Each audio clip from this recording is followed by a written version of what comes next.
pawn is he's really going after it. Knight f6. Why not just take it? Knight f5 is a massive threat. But black is at white's throat here. But Yeah, I mean, b BC, takes c2. knight f5. Knight f5 anyway. Knight f5. C takes, and then bishop d1, queen a5. And the king might run away to f1. So like takes here. Take is what I'm looking at. Check. King e1, d2. Oh yeah, d2. And you can even... Just coming through. I mean, you can make a knight, but then...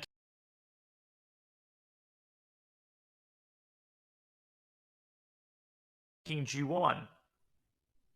And queen f5. Like, I'm knight here and queen f5.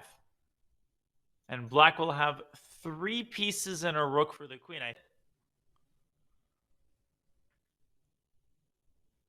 Yeah.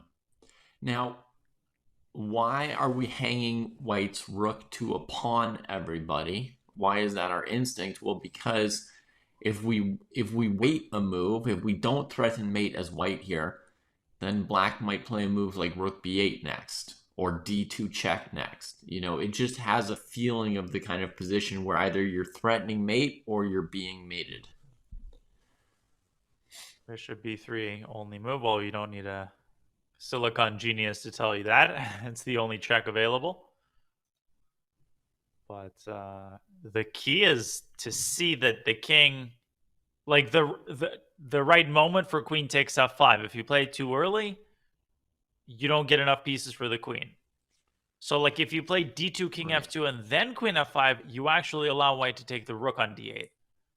And white gets some compensation for the minor piece. I think he's going to under-promote. Hold the alt button down. He's frantically disabling auto queen.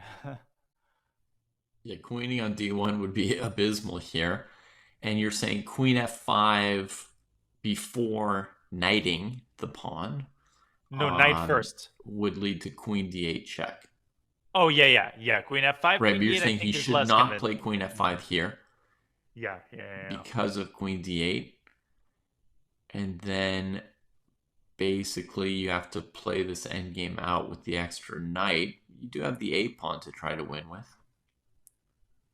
And he does take. Maybe he was worried he would auto queen. Yeah, either because he couldn't figure out the auto queening. He goes for this situation here, and now black's hopes are basically pinned on that a pawn. Yeah, and obviously this is a 3-result game. Like with 10 seconds, dark squares are weak. Queen a2! He blundered a bishop. Queen a2. And Bach will lose. No. Benjamin. Ay. That's how fast it turns. That's how fast the tables turn. Okay, I feel like this game, you know, the time pressure was a big element of how that situation just turned out, Danya. Is this an okay time for me to ask you, with 10 minutes, like how do you ration it out? Is there any basic rule of thumb for folks out there? Because a lot of people play 10 minutes. That's sort of the most popular time control on all of chess.com, I think. Like, how many minutes should go to the opening, middle game, end game?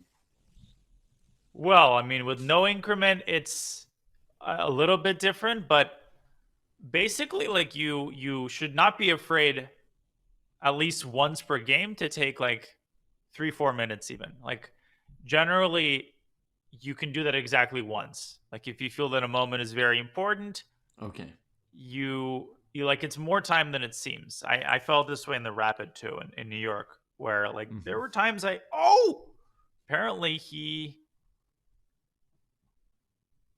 queen h4 maybe. But anyways, I think with 3 seconds, Bach is not going to make it.